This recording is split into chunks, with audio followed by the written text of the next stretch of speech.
Welcome to The Last Breakfast. Please enjoy the video. In this video, I will explain how to make coffee with coffee powder. First, let's gather our essential tools. You'll need your favorite coffee powder, fresh water, and a brewing device like a French press or a drip coffee maker. Choosing fresh, quality coffee powder is key for a delicious cup. Also, using filtered water can significantly improve the overall taste, making your morning brew even more enjoyable. Next, let's talk about grind size and the perfect water ratio. The grind size depends on your brewing method. For example, a coarser grind for a French press and a finer grind for espresso.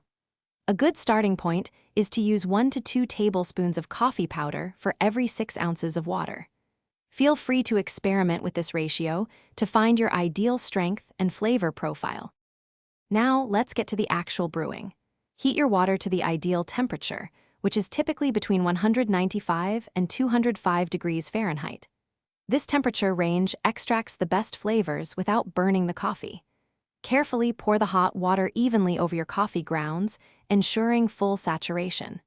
Then, let it steep for the recommended time, usually around 4 minutes for a French press. Finally, it's time to enjoy your perfectly brewed coffee.